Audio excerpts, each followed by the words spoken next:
Okay mga kaanyong, so tapos na natin i-preset up yung TV. So ayos na natin yung region para sa kanyang signal. So let's open it.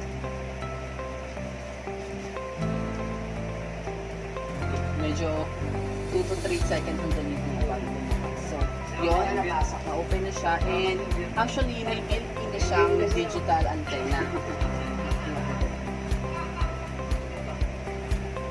Actually, kahit wala ka ng black box dito, pwede mo na siyang gamitin agad kasi digital TV ready na siya.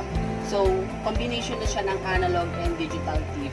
So, para i-scan, syempre, pindutin natin ang menu. And then, syempre, yung arrow down, select, channel. Just make sure pala, mga kaanyong, na bago nyo siya gawin, nakasort siya at nakalagay sa antenna. At syempre, dapat may nakalagay sa may antenna niya. Yung sa may normal antenna before yung analog, pang ganong antenna. So, dapat may nakalagay doon din select antenna. Pwede siya pindot sa HDMI 1, 2, EV. Doon tayo muna sa may antenna. Then, okay. Then, menu. Hanapin ang channel. Yan. After dyan sa channel, so, right arrow. Then, auto-tuning. Hindi ko na siya i-auto-tuning ulit kasi nagawa ko na siya kanina.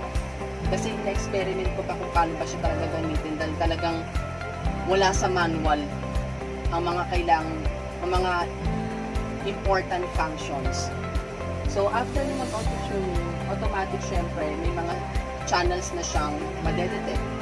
So, to check on all the channels na meron ka na sa TV, pwede mo pinutin yung list. Then, yan, makikita nyo kung saan channel siya nakalagay. So, yan, 1.1, GPTV, 1.2, Asian Nagala Channel, Cinemoli, Teleradyo, ABO. Pero, syempre, yung mga channels na yan ay wala. Hindi siya gagana. Kasi nga, di ba, naka-shutdown kasi ABS and exclusive lang yung GPTV sa TV Plus. Since we're using the built-in antenna niya, hindi siya gagana.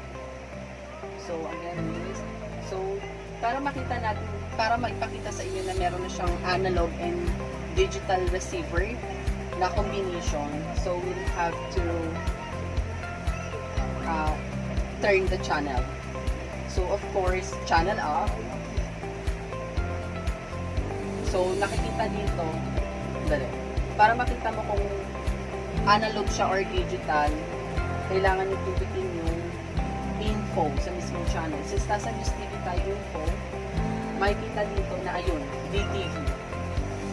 Ito, nakalagay, ibig sabihin digital TV siya. So, lipat ulit mo na lang. Yan, ito, analog. Nasa analog naman tayo ngayon yung nasagap niya. Obvious naman kasi ulan-ulan. So, yung wala siyang menu. Info pala, sorry. Info. Yung mono, yung nakalagay kasi nga analog lang siya. So, just turn the channel down. So, syempre pag clear, crystal clear ang channel, of course, digital. So, another TV5 na. Digital ulit. Digital ulit. And then, TV5 na sana. So, pwede nyo pindutin yung list or pwede nyo rin namang i-click yung guide. Yan. And then, meron na rin siyang built-in na recorder. If ever na wala kayong time manood or nasa work kayo at may iwan naman sa bahay, pwede nyo utusan na i-record manually or i-set yung time ng pag-record. Just make sure na naka-open yung TV para mag-auto-record siya. So, as you can see, yon color red, record, info, green, yellow, schedule, then green, the mind. So, for now, ma-manual record muna natin siya. So, pindutin natin yung red sa remote. Ito. Then, ilagay mo yung date. Since today is June 6, naka-military time siya. Let's say, mga 23 or 8. Ay, hindi. Ayaw. Ayun. Pagtapat mo doon sa mismong minute, para ma-change mo yung time, pindutin mo yung OK. Then, arrow up and down. Yan. So, start time. Then, OK mo ulit para mag-lock na siya dun sa time na yon. Then, break ulit to save. Timer save. So, lumabas yung schedule niya 23:08. Pero dapat manual siya. So, wag na yan. Hindi ko pa na ano kung paano yun. So, para mas madali siya makapag-record manually talaga as in manual, pindutin mo yung OK sa remote. Then, hotkey, OK ulit. Then, record, OK ulit. Yan, automatic, nagre-record na siya. So, yan, nag-record na siya. Then, to stop, OK ulit kasi nakatapat naman siya dito sa may stop photo. Okay. Then, yung left arrow, yes, to save. Then, para mapanood yung ni-record mo, pwede nyo gawin ay pindutin ulit si OK. Then, another OK. Then, arrow down hanggang makapunta ka kay recorded list. So, ito sa pangalawa, yung ni-record ko kanina. Yan. So, nagpi-play na yung ni-record natin. So, exit mo na lang. Kasi arrow right, and then sa next one. Okay, exit. Then, para ma-read yung USB, wala siya sa manual at ewan ko kung ako lang talaga yung nahirapan kung paano siya gawin, but for me, tricky siya gawin. So, syempre, hindi ko na ipapakita kung ilalagay ko yung USB. So, pag insert mo ng USB, so, home, pindutin mo si home. Kasi lahat ng special functions niya as Smart TV, nandito lahat siya makikita. So, home, Netflix, YouTube, then arrow down, yun, sa pangatlo, yung media. So, okay. Ito yung para sa may media, sa music, and then sa photos. So, media muna tayo, which is sa video, movie. Then, nakatapat siya sa movie, music, and photo pa rin. So, arrow down, para magtapat siya dito sa may USB. Okay. Then, ito na. Dito na tayo sa may USB. So, to play the video, syempre, basic na siya, arrow down, punta ka sa may video na gusto mo i-play.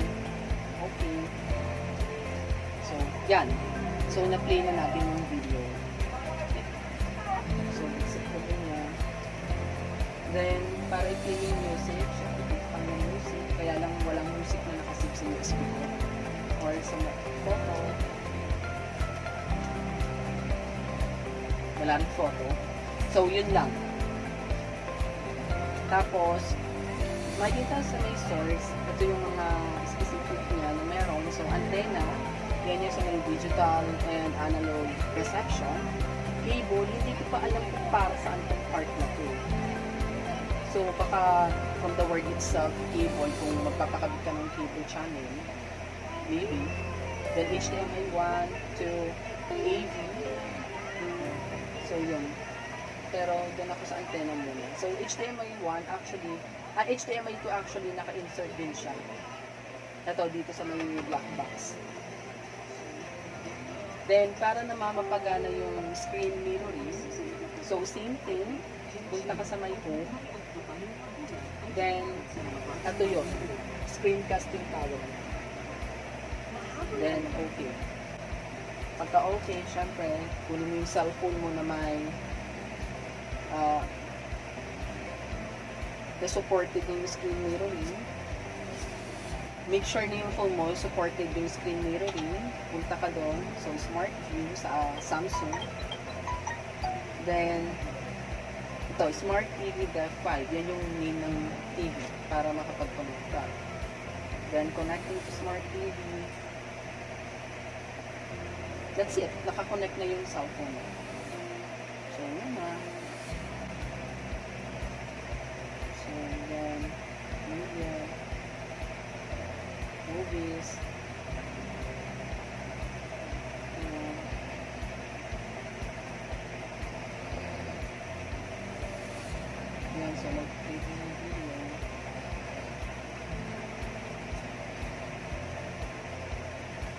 Ayan, may setup na. Paano siya gamitin?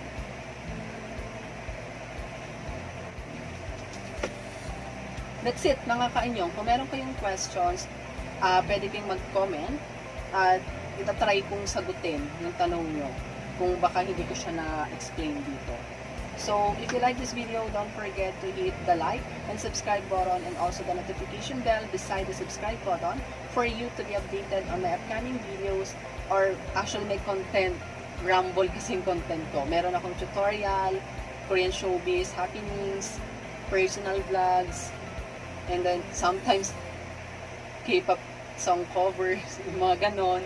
So, depende. Pero sa ngayon, hanggat kaya ko maggawa ng content na tutorial, gagawin ko siya as much as possible. Pero normally, ang ginagawa ko lang ngayon ay Korean showbiz happenings. So, don't forget to hit the like and subscribe button. So, see you on my next video. Annyeong!